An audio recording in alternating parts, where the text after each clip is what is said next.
નમસ્કાર મિત્રો. આજે આપણે વાત કરવાના છીએ વિદ્યાશક ભરતી. કે જેમને પીટીસી કરેલું હોય તેમના માટે છે શિક્ષકની ભરતી બહાર પડી ગઈ છે અને અત્યારે ફોર્મ ભરવાના છે એમના જરૂર છે. તો 11,000 જેટલી છે ભરતી આવી ગઈ છે કાયમી ધોરણે. તો તેનું જે બ્લુ પ્રિન્ટ છે એટલે કે તેની વિશે હું તમને માહિતી સમજાવું. તો ભરતીની આપણે વાત કરીએ તો ટોટલ 11,000 જેટલી ભરતી છે ધોરણ 1 થી 5 માટે કાયમી સરકારી નોકરી છે. પગારની વાત કરીએ તો શરૂઆતના 5 વર્ષ માટે ફિક્સ પગાર છે 26,000 અને ત્યારબાદ 7મા પગાર પંચ મુજબ કેવળ સાલનો પૂરો પગાર મળશે. ફોર્મ ભરવાની આપણે તારીખની વાત કરીએ તો 15 એપ્રિલ 2026 થી ફોર્મ ભરવાની શરૂઆત થઈ ગઈ છે અને 24 એપ્રિલ 2026 સુધી તમે ફોર્મ ભરી શકશો.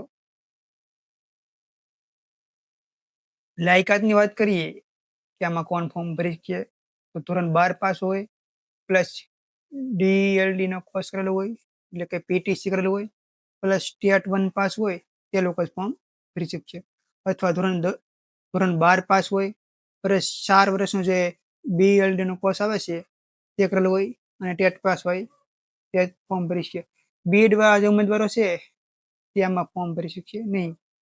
એનઆઈઓએસ અને આંબેડકરની યુનિવર્સિટી છે તેમાં મેળવેલી ડિગ્રી હોય તે છે આ ડિગ્રી માન્ય ગણાશે તે લોકો ફોર્મ ભરી શકશે. ઉંમર મર્યાદાની આપણે વાત કરીએ તો જનરલ કેટેગરીના જે પુરુષ છે તેની માટે 18 થી 33 વર્ષ. અનામત કેટેગરી છે એસસી, એસટી, ઓબીસી, ઈડબ્લ્યુએસ તેના માટે છે 5 વર્ષની છૂટછાયું હોય છે એટલે કે 33 પ્લસ 5 વર્ષની છૂટછાટ મળે. તમામ કેટેગરીની જે મહિલાઓ છે એના માટે 5 વર્ષની એટલે કે બધી મહિલા હોય કોઈ પણ કેટેગરી હોય તેને 5 વર્ષની છૂટછાટ હોય. દિવ્યાંગ હોય કોઈ અપંગ હોય એટલે કે પીએસ કેટેગરી આપણે કહીએ તેના માટે છે 10 વર્ષની છૂટછાટ આપવામાં આવેલ છે. અનામત કેટેગરી મહિલા માટે છે 10 વર્ષની છૂટછાટ થાય એટલે કે 5 વર્ષ છે પ્લસ 5 વર્ષ 10 વર્ષની કુલ છે અનામત માટે થાય. ટેટ 1 ની આપણે જો વેલિડિટીની વાત કરીએ તો પરીક્ષાની માર્કશીટની વેલિડિટીની જો આપણે છે એ 5 વર્ષની છે એટલે કે 2023 પહેલા ટેટ 1 પાસ કરેલું હોય તે માન્ય ગણાશે નહીં. પણ આપણે અત્યારે સાઇટ ખુલી ગઈ છે તો જોઈ શકીએ છીએ કે 2023 અને 25 નો ઓપ્શન આવે છે. તો 2023 માં જેમને ટેટ 1 પાસ કર્યું હોય અને 25 માં પાસ કર્યું હોય તે ફોર્મ ભરી શકશે. ડીએલડી નું છેલ્લું વર્ષ હાલમાં ડીએલડી છે એના છેલ્લા વર્ષમાં અભ્યાસ કરતા હોય અને ટેટ 1 પાસ કરેલું હોય તો લોકો ફોર્મ ભરી શકશે. રિઝલ્ટ આવ્યા પછી માર્ક અપડેટ કરવાની તક એ લોકોને મળશે. ડોક્યુમેન્ટની જો આપણે વાત કરીએ તો તેમાં શાળા છોડીનું પ્રમાણપત્ર, ધોરણ 12 ની માર્કશીટ, ટ્રાયલ સર્ટિફિકેટ, ટેટ 1 ની માર્કશીટ, ડીએલડી નું માર્કશીટ અને ટ્રાયલ સર્ટિફિકેટ, આરસીઆઈ માન્યતા પ્રમાણપત્ર. આરસીઆઈ એટલે કે 2 વર્ષીય ડીએલડી સ્પેશિયલ એજ્યુકેશન છે તમે કરેલું હોય એ સંસ્થામાંથી પાસ કરેલું હોય તો તમારે લાગુ પડે અને અભ્યાસના દરમિયાન તેની માન્યતા છે એ ચાલુ રહેલું હોવું જોઈએ.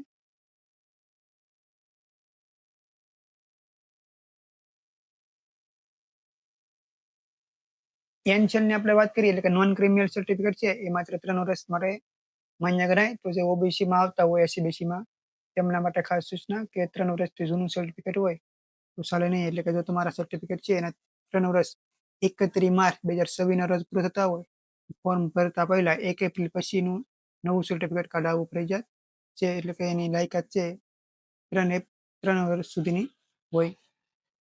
કેટેગરીની દસ્તાવેજની વાત કરીએ તો જાતિનું પ્રમાણપત્ર ઓબીસી માટે લાગુ પડતું હોય, એસસી એસટી માટે લાગુ પડતું હોય, ઈડબ્લ્યુએસ પ્રમાણપત્ર, શારીરિક આવશ્યકતા એટલે પીડબ્લ્યુએસ કેટેગરી હોય કોઈ અપંગ હોય તો તેનું પ્રમાણપત્ર, માય સૈનિક હોય તો તેનું પ્રમાણપત્ર, કોઈ વિધવા હોય ગર્લ્સ તો તેના માટેનું પ્રમાણપત્ર, પુનઃલગ્ન ન કર્યા અંગેનું સોગંદનામું જોઈશે. સરકારી કર્મચારી હોય તો તેની માટે નિમણૂક હુકમ અને અધિકારી એના સિવાય હું તમને આગળ સમજાવું થોડુંક કઈ રીતનું હોય છે. પ્રોસેસની આપણે વાત કરીએ તો સૌપ્રથમ તમારે ઓનલાઈન ફોર્મ ભરવાનું રહેશે.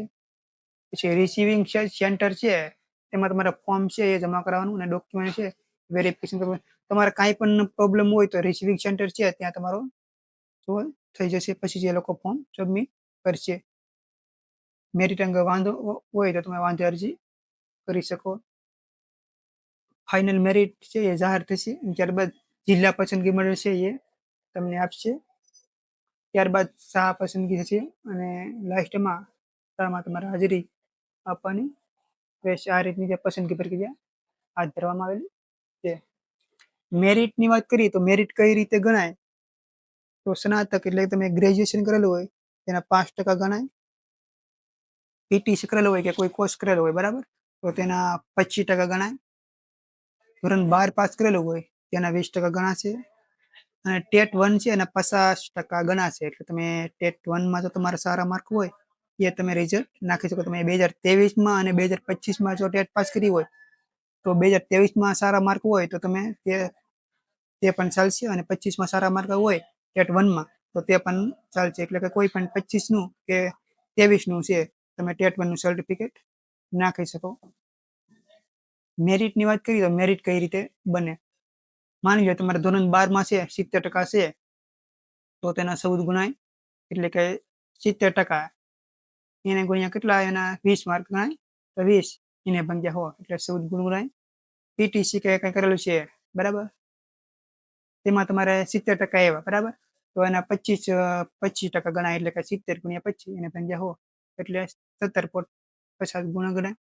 સ્નાતક છે એમાં તમારે 57% આવેલા હોય તો સ્નાતકના છે 5% ગણાય. એટલે 57 ગુણ્યા 5 એને ભાગ્યા 100 તો 2.85 ગુણ ગણાય. ટેટ 1 છે એમાં 50 માર્ક ગણાય. ટેટ 1 છે 109 માર્કની હોય તો 109 ગુણ્યા 50 એને ભાગ્યા ટેટ 1 છે એ 150ની ટોટલ, સોરી મિત્રો, ટેટ 1 છે 150 માર્કની આવે અને તેમાં તમારે 109 માર્ક આવ્યા હોય તો 109 એને ગુણ્યા 50% ગણાય. એટલે 50 એને ભાગ્યા 150 એટલે 36.63. એટલે કે ટેટ 1 છે તમારે ખાસ ધ્યાન આપવામાં આવશે. હું તમને સાઇટમાં બતાવી દઉં અમુક જે સૂચનાઓ છે તે તમને કાંઈ સોલ્યુશન ખબર ના પડતી હોય તો તમને સાઇટમાં બતાવો. આપણે એનઓસી ની વાત કરતા તો એનઓસી છે એ કોને લાગુ પડશે તો તમને એકવાર હું બતાવી દઉં.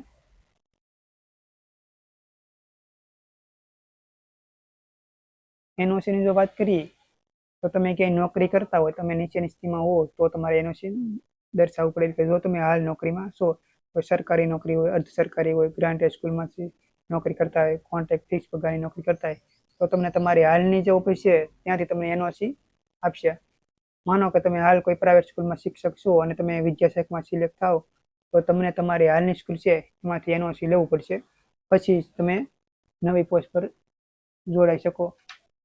નિમણૂક હુકમની આપણે વાત કરીએ તો જો જે ઉમેદવાર હાલ કોઈ નોકરીમાં હોય તો તેને નિમણૂક સમય એનઓસી છે એ નકલ રજૂ કરે. એટલે કે તમારે જો એનઓસી નહીં આપે તો તમારી નિમણૂક અટકી શકે. એટલે કે તમારે કોઈ સ્કૂલમાં તમે નોકરી કરતા હોય તો તમારે છે એની એનઓસી સર્ટિફિકેટ ત્યાંથી તમને મળી જશે, તે તમારે દર્શાવવું પડશે. તમને મેઇન સેટ છે આપણી વિદ્યાશાખ ભરતીની, તે તમને હું તેના વિશે બતાવી દઉં. ડિસ્પ્લેમાં તમે ટાઈપ કરો ડીપીઈ ગુજરાત, આ રીતની સાઇટ ખુલશે. ડીપીઈ ગુજરાત લિંક તેના પર તમે ક્લિક કરો. તેમાં લખેલું છે વિદ્યાશાખ ભરતી ગુજરાતી માધ્યમ, તેના પર તમે ક્લિક કરો. તેના પર તમે ક્લિક કરશો એટલે આ રીતનું ડેસ્કટોપ તમને જોવા મળશે. તેમાં FAQ એટલે કે પૂછાયેલા પ્રશ્નો હોય તે તમે જોઈ શકશો. જાહેરાત છે તે આપેલી છે. હેલ્પલાઇન નંબર છે. તમને કોઈ રિઝલ્ટ વિશે પૂછવું હોય તો આ નંબર પર તમે કોન્ટેક્ટ કરી શકો. એમાં કોઈ ફોર્મ ભરવામાં પ્રોબ્લેમ થાય, સપોર્ટ ટેકનિકલ સપોર્ટ છે તેના વિશે પણ પૂછી શકો. ફોર્મ સાથે જો જોડવાના આધારો છે તેના વિશે થોડું સમજી લઈએ. ડોક્યુમેન્ટની જો આપણે વાત કરીએ તો સૌપ્રથમ શાળા છોડ્યાનું પ્રમાણપત્ર, જાતિ અંગેનું પ્રમાણપત્ર, SC ST SC OBCમાં આવેલ તેને લાગુ પડતું હોય. ઉન્નત વર્ગમાં સમાવેશ થતો નથી તે અંગેનું પ્રમાણપત્ર, એટલે કે તમારે નોન ક્રિમિનલ જોશે SC વાળાને. આર્થિક રીતે નબળા વર્ગના ઉમેદવારો છે એની માટે પાત્રતા પ્રમાણે EWS નું સર્ટિફિકેટ લાગુ પડતું હોય. તેની વાત છે. શારીરિક ખોડ ખાપણ હોય તો તેનું પ્રમાણપત્ર, કોઈ માજી સૈનિક હોય અને ફોર્મ ભરતા હોય તો તેના માટેનું પ્રમાણપત્ર, SHCની માર્કશીટ એટલે કે ધોરણ 12નું માર્કશીટ, 12નું ટ્રાયલ સર્ટિફિકેટ, ટેટ 1 છે એની માર્કશીટ અને ગ્રેજ્યુએશન છે એની બધી માર્કશીટ જોશે. ગ્રેજ્યુએશનનું ડિગ્રી પ્રમાણપત્ર, સ્નાતક છે એટલે ગ્રેજ્યુએશન ટ્રાયલ સર્ટિફિકેટ જોશે. તમે PTC કરેલો હોય તો તેની માર્કશીટ પણ જોશે. PTC છે એની ટ્રાયલ સર્ટિફિકેટ, NCVT ના RCI માન્યતા પ્રમાણપત્ર PTC અમુક વાર ભેગું આપેલું હોય NCVT અને ટ્રાયલ સર્ટિફિકેટ તો તે ચાલશે, તે આપણે તમારે કરી દેવાનું. જિલ્લા નગર શિક્ષિત સમિતિ ધોરણ 1 થી 5માં વિદ્યાશાખ નિમણૂક હુકમ જોઈશે. જે કોઈ બીજી નિશાળમાં ભણાવતા હોય તેના માટે હુકમ છે તે જોશે. નિમણૂક અધિકારીના એનઓસી આપણે જે અગાઉ વાત કરી એનઓસી છે કઈ કોને લાગુ પડે તો તે કોઈ વિધવા બહેન હોય તો વિધવા અંગેનો સક્ષમ અધિકારી છે એનું પ્રમાણપત્ર. વિધવા મહિલા છે એને પુનઃ લગ્ન નથી કરેલા તે અંગેનું સોગંદનામું જોશે. ખાસ નોંધ કે ઉમેદવારોએ હાર્ડ કોપી સાથે ઉપરોક્ત દર્શાવેલ પૈકી લાગુ પડતા આધારો પ્રમાણપત્રો ઉપર પાન નંબર આપી અને અરજી સાથે ક્રમમાં જોડવાના રહેશે. એટલે કે આ રીતના તમે જે વેરિફિકેશન કરાવવા જાઓ ત્યાં આ રીતના તમારા ડોક્યુમેન્ટ છે ક્રમ વાઇઝ તમારે લાગુ પડતા હોય એ ડોક્યુમેન્ટ છે એ તમારે ત્યાં આપવાના રહેશે. અને ત્યાં ચેકલિસ્ટ અને ફી ભર્યાની પાવતી નંબર આપ્યા સિવાય તો પ્રથમ જોડવાના રહેશે.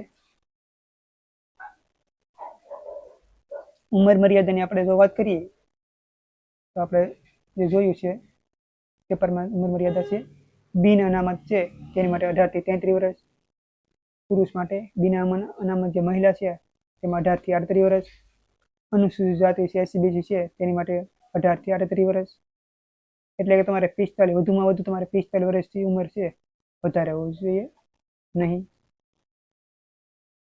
જાહેરાતની જો આપણે વાત કરીએ તો વિગતવાર જાહેરાત આપેલી છે અને જાહેરાત છે એ પહેલા હું તમને કહી દઉં કે તમે જે આ ફોર્મ ભરો ત્યાર પછી તમારે કઈ જગ્યાએ ફોર્મ દેવાનું તેની જિલ્લાની લિસ્ટ છે એ તમને બતાવી દઉં. તમે ફોર્મ છે એ કોઈ પણ જિલ્લામાં છે એ દઈ શકો. એવું નથી કે તમે આ જિલ્લાના છો તો આ જિલ્લામાં તમારે દેવું. તમે ગમે એ જિલ્લામાં સબમિટ કરાવી શકો, તેને આરે કોઈ લેવા દેવા નથી. સ્કૂલ સિલેક્શન છે અલગ છે, આ તમારે ખાલી ફોર્મ વેરિફિકેશન કરાવવું તેનું લિસ્ટ છે આપેલું. તો અમદાવાદ છે તેમાં જે એડ્રેસ છે તમે ડિસ્પ્લેમાં જોઈ શકો તે મુજબનું છે. અમદાવાદ શહેરમાં 2 સેન્ટર આપેલ છે. વડોદરામાં જિલ્લા શિક્ષણ તરીકે છે અનાવિલ ભવન સામે કારેલી બ્લોકમાં છે. રાજકોટમાં છે સિટી ગેસ્ટ હાઉસની સામે કરન્સી હાઈસ્કૂલ કેમ્પ છે ત્યાં. સુરતની વાત કરીએ તો જિલ્લા પંચાયત ભવન લાયસન્સ આર્મી સ્કૂલ છે એની પાછળ. ટૂંકમાં આ બધા એડ્રેસ છે અને કોન્ટેક્ટ નંબર આપેલા છે. ખેડામાં છે તેમાં છે કુમાર પ્રાથમિક શાળા ડભાણ કેમ્પ, ડભાણમાં છે, નડિયાદમાં છે. પંચમહાલ છે તેમાં છે જિલ્લા પંચાયત ભવન બીજો માળ, શિક્ષણ શાખા જિલ્લા પંચાયત તાલુકો ગોધરા અને જિલ્લો પંચમહાલનું સેન્ટર છે. દાહોદનું સેન્ટર છે PRC ભવન ઇન્દોર હાઈવે મુવાલિયા તાલુકો જિલ્લો. સાબરકાંઠામાં છે, જુનાગઢમાં છે, પોરબંદરમાં છે કડિયા પ્લોટ સેન્ટર શાળા કામદાર ચોક કડિયા પ્લોટ પોરબંદર. મહેસાણામાં છે મહેસાણા તાલુકો પ્રાથમિક કુમાર શાળામાં છે હેદરી ચોક મહેસાણા. પાટણમાં છે વનરાજ પગાર કેન્દ્ર શાળા કનસડા દરવાજા પાસે MN હાઈસ્કૂલની સામે પાટણમાં. ભાવનગરમાં છે જિલ્લા શિક્ષણ અને તાલીમ ભવન સિદ્ધર રોડ વાયા ભરતેજ અને ભાવનગર. જામનગરની વાત કરીએ તો શ્રી નવાનગર સરકારી હાઈસ્કૂલ જયશ્રી ટોકરીની સામે સુપર માર્કેટ છે એની બાજુમાં. અમરેલીની વાત કરીએ તો BRC ભવન સિદ્ધર રોડ પર ગોળ દવાખાની પાસે. ટૂંકમાં બધા એડ્રેસ છે તમે ડિસ્પ્લેમાં જોઈ શકો છો અને સ્ક્રીનશોટ પણ પાડી શકશો. કંસ ભુજ છે તેમાં પણ સેન્ટર આપેલ છે. અહીં તમારા ડોક્યુમેન્ટ છે વેરિફિકેશન કરાવજો અને અહીં તમારા બધા પ્રશ્નોના છે સોલ્યુશન થઈ જશે. પછી જે લોકો છે તમારું ફોર્મ વેરિફિકેશન કરશે.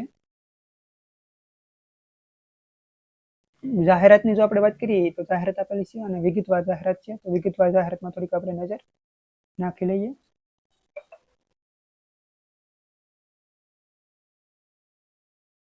ટોટલ જે 11,000 જગ્યાઓ છે એની દિવ્યાંગ માટેની છે અમુક ટકા સીટ છે. 7% લેખની છે સીટ દિવ્યાંગો માટેની ભરવાની છે. એ રહેશે.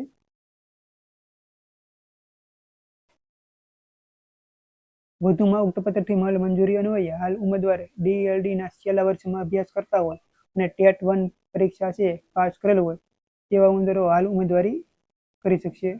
આવા ઉમેદવારોના DLDના ગુણ તથા માર્કશીટનું પરિણામ પ્રસિદ્ધ થયાની ઓનલાઈન ઉમેદવારી છે એની છૂટછાટ આપવામાં આવશે, એટલે એ લોકો ફોર્મ ભરી શકશે.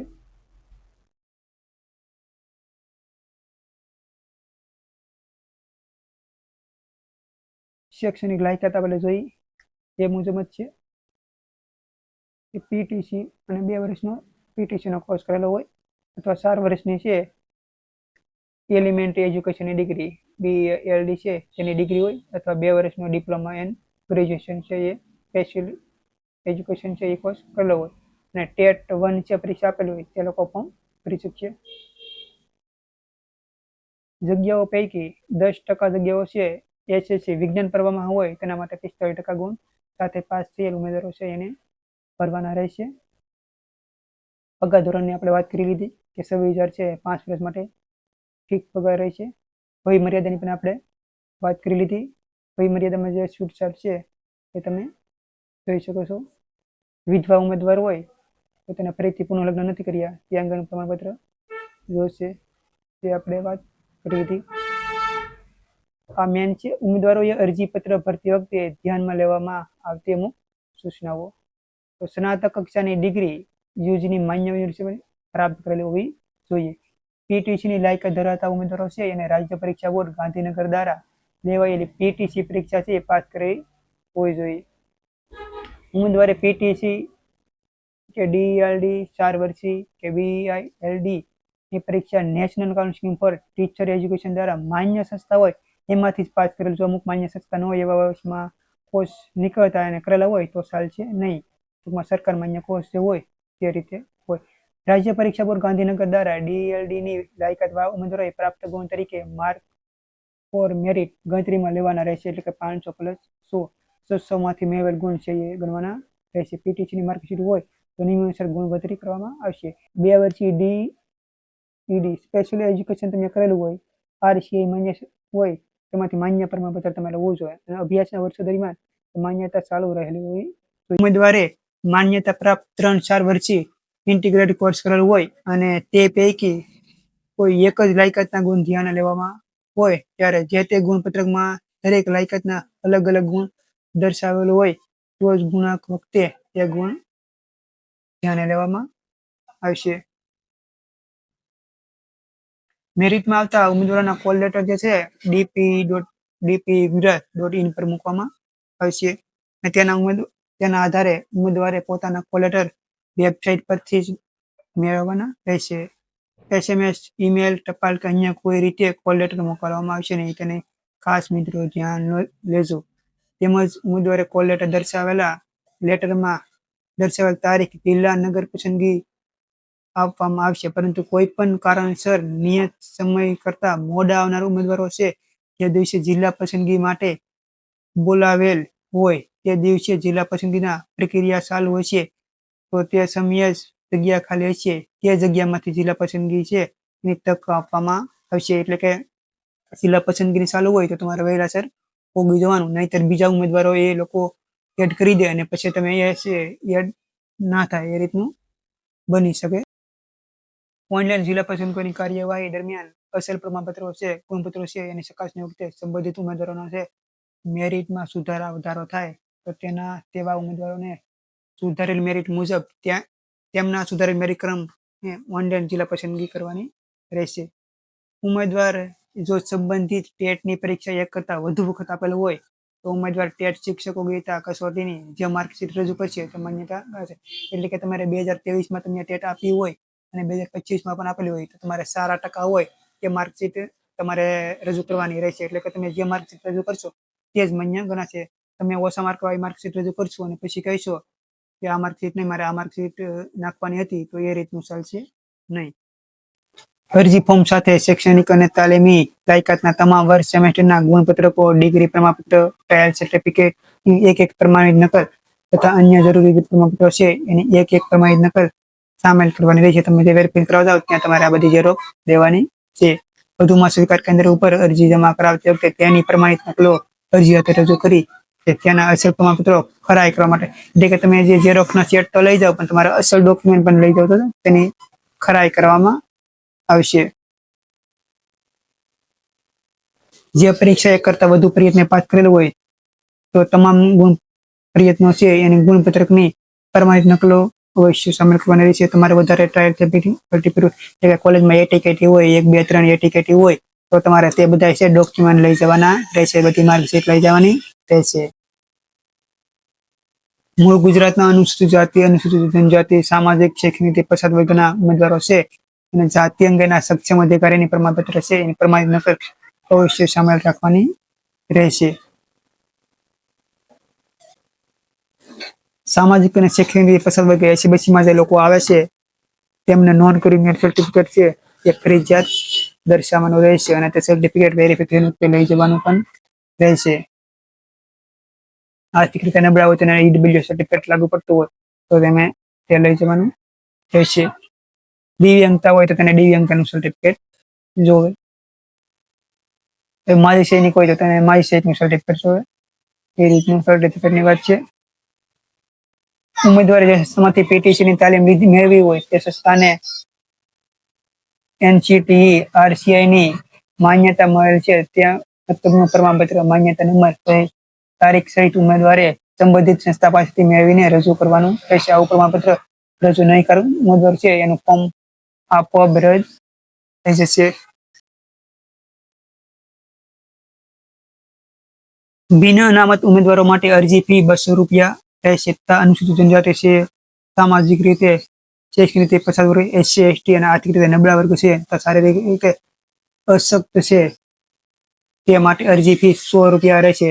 તે ઉમેદવારે અરજી સબમિટ કરાતા સ્વીકાર કેન્દ્ર પર રોકડેથી ભરવાના રહેશે. બિન અનામત વર્ગના ફી ભર્યા સિવાયના અરજીપત્ર છે એ રદ થયેલ ગણાશે. એટલે કે તમારે ડોક્યુમેન્ટ વેરીફાઈ કરવા ત્યાં તમારે ફી ભરવાની રહેશે. ઓનલાઈન ફોર્મ ભરી અને જિલ્લા કક્ષાએ સ્વીકાર કેન્દ્ર પર જમા કરાવ્યા સિવાયના ઓનલાઈન અરજીપત્રકો ધ્યાન લેવામાં આવશે નહીં. એટલે તમે ઓનલાઈન ફોર્મ ભરી ગયો પછી તમારે છે જિલ્લામાં તમે છે જે અરજી સ્વીકારતા હોય ત્યાં મેં એડ્રેસ બતાવ્યું અગાઉ કે તમારે જઈ અને સબમિટ કરાવવાનું રહેશે, નહીંતર માન્ય ગણાશે નહીં.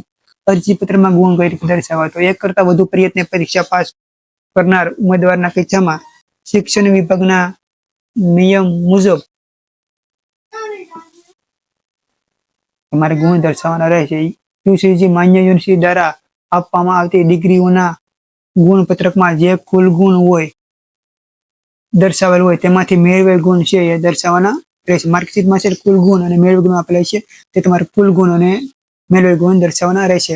ઉમેદવારે છેલ્લે આપેલ પરીક્ષા એટલે કે જે તે લાયકાતના અંતિમ સેમેસ્ટર કે અંતિમ વર્ષમાં નાપાસ ગેરહાજર હોય તો જ ટ્રાયલ ગણવામાં આવશે. જો લાયકાતના અંતિમ વર્ષ સેમેસ્ટરમાં નાપાસ ગેરહાજર ન હોય તો ટ્રાયલ ગણવામાં આવશે નહીં.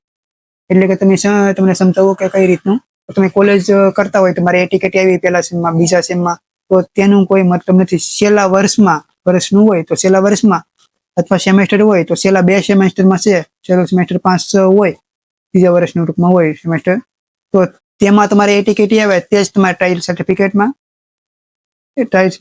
છે કે ટ્રાય કરવાની 1 ટ્રાય કે 2 ટ્રાય અગાઉ રિઝલ્ટ ટ્રાય હોય ત્યાં કોઈ ગણાતી નથી. એટલે તમારે ધ્યાન રાખવાનું. અથવા તમારું ટ્રાયલ સર્ટિફિકેટ હોય કોલેજમાંથી તો તેમાં ટ્રાયલ દર્શાવવાની છે તે તમે દર્શાવી શકો. જો અંતિમ વર્ષ છે કે સેમેસ્ટરમાં નાપાસ હોય ગેરહાજર હોય અને ઉમેદવારે તમામ વિષયની પરીક્ષા ફરીથી આપેલ હોય પાસ કરેલું હોય તો ટ્રાયલ ગણવાનો નથી. એટલે કે તમારે કોલેજમાં છે તમે નાપાસ થાવ અને તમે ફરીથી બધા વિષયની છે એક્ઝામ આપો તો કોઈ ટ્રાયલ ગણાય નહીં. તે ફર્સ્ટ ટ્રાયલ પાસ થયા કહેવાય. અંતિમ વર્ષ સેમેસ્ટરમાં નાપાસ કે ગેરહાજર હોય અને ઉમેદવારે કોઈ વિષયની મુક્તિ લઈ અમુક વિષયની પરીક્ષા ફરીથી આપેલ હોય તો ફરીથી જેટલા વિષયની પરીક્ષા આપેલ હોય તેટલા વિષયના ગુણ અને મેળવેલ ગુણ છે એ ગ્રાન્ડ ટોટલમાં ઉમેરી સરવાળો કરવો અને ગુણ દર્શાવવાના. એટલે કે તમે અંતિમ છેલ્લા વર્ષમાં નાપાસ હોય અથવા ગેરહાજર રહ્યા બરાબર તો તમે ફરીથી એક્ઝામ આપો અંતિમ વર્ષની કીધું છે અથવા તો અંતિમ સેમેસ્ટરમાં એક્ઝામ આપો તો તેનો તમારે સરવાળો કરી અને ગ્રાન્ડ ટોટલ છે એમાં ઉમેરી દેવો. એ રીતને ગુણ દર્શાવવાના રહેશે. ગુણમાં કોઈ પણ ફેરફાર થાય તો તમારું જે સેન્ટર છે ત્યાં જ તમને કહી દેશે, અને એ લોકો છે સરખી રીતે વેરિફિકેશન કરતા હોય છે, તો એ ખાસ લોકો જોઈ લેશે અને પછી તમે આગળ વધી શકશો. એવું કોઈ ગભરાવાની જરૂર નથી. કેટલીક યુનિવર્સિટીના કિસ્સામાં ગ્રાન્ટ ટોટલની ગણતરીમાં તમામ વર્ષ કે સેમેસ્ટરના કુલ ગુણ મેળવેલ ગુણ આપેલ હોય અને અંતિમ વર્ષ સેમેસ્ટર સિવાયના અગાઉના વર્ષ સેમેસ્ટર ટ્રાયલ હોય તો ટ્રાયલ વાળા વર્ષ કે સેમેસ્ટરના નાપાસ ગુણની જગ્યાએ પાસના ગુણ ડિસ્પ્લે કરી મેળવેલ ગુણ દર્શાવવાના રહેશે.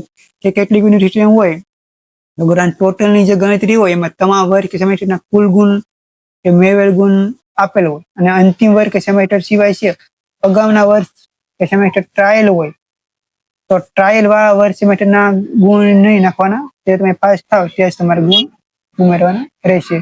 જો કોઈ ઉમેદવારે એક કરતાં વધુ પર્યાયની પરીક્ષા પાસ કરી હોય અને તેવી પરીક્ષામાં યુનિવર્સિટી દ્વારા આંતરિક મૂલ્યાંકન અને પ્રેક્ટિકલની પરીક્ષા ફરીથી લેવામાં આવતી ન હોય અને પ્રથમ પ્રયત્ન વખતે મેળવેલ આંતરિક મૂલ્યાંકન અથવા પ્રાયોગિક પરીક્ષા પાઠમાં મેળવેલ ગુણને ધ્યાનમાં લેવામાં હોય તેવા કિસ્સામાં વધારાના પ્રયત્નો વખતે ગુણાંકન કરતી વખતે આવા મૂલ્યાંકન ગુણ દર્શાવેલ હોય તો તે ધ્યાને ન લેતા ફક્ત વાસ્તવિક પરીક્ષા આપી હોય તેટલા જ વિષયના ગુણ ને મેળવેલ ને પ્રથમ વખતે મેળવેલ આંતરિક ગુણ છે પ્રાયોગિક પરીક્ષા એટલે કે પ્રેક્ટિકલ એક્ઝામ પાઠના ગુણો છે એને ધ્યાને લેવામાં આવશે. ઉમેદવારે મેળવેલ શૈક્ષણિક અને તાલીમી લાયકાત અંગે તમામ વર્ગ સેમેસ્ટરના ગુણ પત્રક જોડવાના છે. તમારા તમામ માર્ક જે જોશે શૈક્ષણિકને લગતું હોય ઉમેદવારોએ અરજી પત્રકમાં તેઓની માર્કશીટમાં દર્શાવેલ ગુણ અને મેળવેલ ગુણ દર્શાવવાના રહેશે. જો માર્કશીટમાં કુલ ગુણ અને મેળવેલ ગુણ આપેલ ન હોય અને ફક્ત કોઈ ગ્રેડ આપેલા હોય, પર્સેન્ટેજ આપેલા હોય તો તેવા ઉમેદવારોએ યુનિવર્સિટી છે એની પાસેથી ગુણપત્રક મેળવીને કુલ ગુણ અને મેળવેલ ગુણ છે એ દર્શાવવા. એટલે તમારી પાસે જો માર્કશીટ હોય તેમાં ટકાવારી આપેલી હોય પણ ગુણ ટોટલ અને કેટલા ટોટલ આવે ગુણ અને મેળવેલ ગુણ ન આપેલા હોય તો તમારે કોલેજમાં જવાનું રહેશે અને ત્યાંથી છે એ ગુણપત્રકનું સર્ટિફિકેટ મેળવવાનું અને ત્યારબાદ તમે ફોર્મ ભરશો. એ રીતનું સૂચના છે. તો એફઆઈ એસવાય અહીંયા યુનિવર્સિટીમાંથી પાસ કરેલું હોય અને ટીવાય ની જે માર્કશીટ છે એમાં ટીવાય જે યુનિવર્સિટીમાં પાસ કરેલું હોય તે યુનિવર્સિટીમાં પેટર્નમાં એફઆઈ એસવાય ગ્રાન્ટ ટોટલમાં ગણેલું હોય તો યુનિવર્સિટીની ટીવાય ની માર્કશીટ પેટર્ન મુજબ એફઆઈ એસવાય ની ગુણ ઉમેરવાના રહેશે. એટલે કે તમે ભાવનગર યુનિવર્સિટીમાં એફઆઈ એસવાય કરી હોય અને પછી સૌરાષ્ટ્રમાં તમે કરો તો માર્ક્સમાં જે ગણતરી કરતા હોય ટીવાયમાં જે ગણતરી કરે એ મુજબ તમારા માર્ક દર્શાવવાના રહેશે. ડિપ્લોમા વગેરેમાંથી એસવાયમાં સીધા પ્રવેશ મેળવનાર ઉમેદવારોના કિસ્સામાં પણ ઉપરોક્ત વ્યક્તિ યુનિવર્સિટી છે એની પેટર્ન મુજબ એફઆઈના ગુણ નો એ ડિપ્લોમાના અંતિમ 2 સેમેસ્ટરના ગુણ ઉમેરવાના રહેશે. યુનિવર્સિટીની પેટર્નમાં ટીવાયની માર્કશીટમાં એફઆઈના ગુણ ગણતરીના ન લેવાતા હોય તો આવા ગુણ ઉમેરવાના રહેશે નહીં. ડોક્ટર જે બાબા સાહેબ આંબેડકર છે ઓપન યુનિવર્સિટી તેનું સર્ટિફિકેટ હોય તો તે માન્ય રહેશે. તો આ રીતની છે એ બધી નિયમો છે તમારે ખાસ ધ્યાન રાખવાના રહે.